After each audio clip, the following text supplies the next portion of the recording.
Hallelujah. मेरे अजीज़ों, अगर आप सक्सेसफुल पर्सन बनना चाहते हैं, अगर आप कामयाब बनना चाहते हैं, तो अपनी ज़िंदगी में ईमान को इंक्रीज़ करें। No any doubt, no reason, only result. मेरे अजीज़ों, अगर आपकी ज़िंदगी में रिजल्ट को फोकस होगा, रिजल्ट को फोकस करेंगे तो आप कामयाब होंगे। और अगर आप रीजंस पेश करने वाले हैं तो मेरे अजीज़ों, ये आपकी ज़िंदगी की सबसे बड़ी नाकामी है।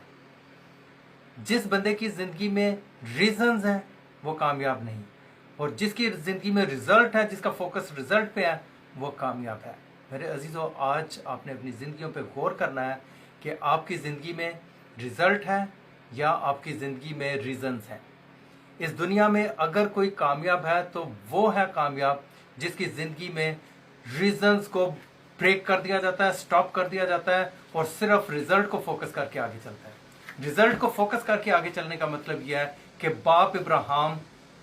जब बाप इब्राहिम को कहा गया कि तू अपने रिश्तेदारों को, अपने नातादारों को, सबको छोड़ और आगे को बढ़, मैं तुझे ब्लेस करूंगा, मैं तुझे बरूमंद करूंगा, मैं तेरी नस्ल को आसमान के सितारों की तरह और जमीन की रेत की, समंदर की रेत की तरह इंक्रीज करूंगा। मेरे अजीजों, आज हम उस चीज को देखते हैं जो सामने नजर आ रही है। इब्राहिम को कुछ भी सामने नजर नहीं आ रहा था, लेकिन उसका फेथ था, और वो उस फेथ को सामने लेके रिजल्ट की तरफ वो दौड़ लगा देता है, वो भागना शुरू कर देता है। और जब वो रिजल्ट की तरफ भागता है तो मेरे अजीजों, एक दिन में उसको ये रिजल्ट नहीं मिला। कई साल वो इस जिद्दोजहद में रहा, और ईमान उसने रखा कि खुदा ने अगर मुझे ब्लेस करना है, खुदा ने अगर मेरे साथ वादा किया है, तो वो मुझे डेफिनेट ब्लेस करेगा। मेरे अजीजों, आज आपने अपना फोकस क्लियर करना है, और फोकस सिर्फ रिजल्ट पे रखें।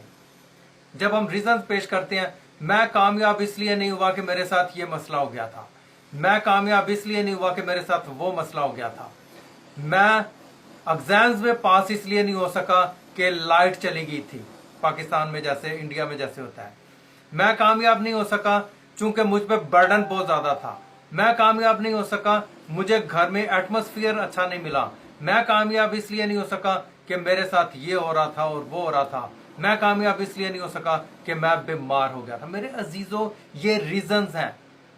रीजंस को अपनी जिंदगी से निकालें। रीजन कोई भी हो, हमारा टारगेट सिर्फ सक्सेसफुल होना है। हमारी रीजंस कुछ भी हो, मैं इस्लामिक कंट्री में पैदा हुआ हूं, मैं इस्लामिक कंट्री में रहता हूं, इसलिए मैं प्रीच नहीं कर सकता। Reasons, no reasons. इंडिया में अगर आप देखते हैं तो मेरे अजीजों, इंडिया में जितनी ज्यादा दहशतगर्दी इंडिया में हो रही है, उसके मुताबिक पाकिस्तान में उसके मुताबिक दहशतगर्दी नहीं हो रही। मजहबी दहशतगर्दी की मैं बात कर रहा हूं।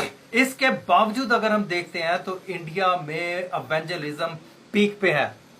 पास्टर जो हैं वो मरने के लिए तैयार हैं, एवेंजलिज्म जो है वो कटने मरने के लिए तैयार हैं। वो हाथ नहीं उठाते, वो जबान नहीं चलाते, वो जस्ट प्रीचिंग कर रहे होते हैं, यीशु को एक्सेप्ट करो और निजात मिलेगी, और वो अपने ब्रोशर्स बांट रहे होते हैं। और मैंने बहुत सारी वीडियोस में देखा है कि एवेंजलिज्म के दौरान लोग इकट्ठे हो जाते हैं, मारना पीटना शुरू कर देते हैं, बाज़ औक़ात पेट्रोल फेंक के जला देते हैं।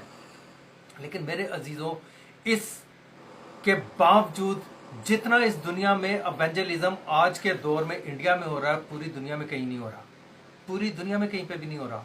और इंडिया में बहुत सारी ऐसी स्टेट्स हैं, बहुत सारे ऐसे सूबे हैं जो कि ऑलमोस्ट 90% से अबव जहां पे क्रिश्चियनिटी है, 90%, 95% तक क्रिश्चियन लोग हैं। और मेरे अजीजों, हमें एवेंजलिज्म के लिए आगे बढ़ना है, हमें खुदावंद की खिदमत के लिए आगे बढ़ना है, और अपनी जिंदगी में किसी किस्म का रीजन नहीं लेके आना। अगर हमने पढ़ाई करनी है तो सिर्फ पढ़ाई करनी है, फोकस क्लियर होना चाहिए। अगर हमने बिजनेस करना है मसीहों ने, तो बिजनेस क्लियर होना चाहिए। अगर हमने एवेंजलिज्म करना है तो एवेंजलिज्म क्लियर होना चाहिए। मेरे अजीजों, इस अंदाज से हम आगे बढ़ेंगे, तरक्की करेंगे और हम कामयाब होंगे। हमारे मसीहों का, एशिया के मसीह जो हैं, इनकी प्रॉब्लम सबसे बड़ी ये है कि इनका फोकस क्लियर नहीं है। ये रीजंस पेश करना शुरू कर देते हैं और रिजल्ट की तरफ फोकस नहीं करते। मेरे अजीजों, आज का मोटिवेशनल ये मैसेज था, शॉर्टकट मैसेज था, और सिर्फ हमने अपनी रीजंस को खत्म करना अपनी लाइफ में से, और सिर्फ हमने रिजल्ट पे फोकस करना है। आज अगर आप ये छोटा सा मैसेज सुने और इस पे अमल करना शुरू कर दें तो विद इन 1 मंथ आप इस दुनिया के कामयाब तरीन इंसान होंगे। किसी भी काम को करेंगे, जैसे यशवा को खुदा ने कहा था कि जैसे मैं मूसा के साथ साथ था वैसे ही तेरे साथ रहूंगा, और मेरे अजीजों उसी तरीके से खुदा आपके साथ होगा। और जैसे यशवा को खुदा ने कहा था कि जहां कहीं भी तेरे पांव का तलवा टिकेगा वो जमीन, वो जगह मैं तुझे दे दूंगा, और जिस काम को तू हाथ लगाएगा तू कामयाब होगा। लेकिन इसके लिए शर्त ये थी कि तेरे मुंह से ये शरीयत की किताब ना हटे। मेरे अजीजों, हम खुदावंद के कलाम को पढ़ने वाले बने, खुदावंद के कलाम को सुनने वाले बने और उसके मुताबिक अमल करने वाले बने और अपने फोकस को क्लियर करने वाले बने।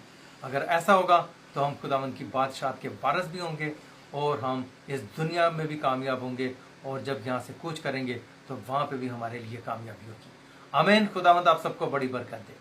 हालेलुया। खुदावंद बहुत बहुत बरकत दे और आपके साथ हो।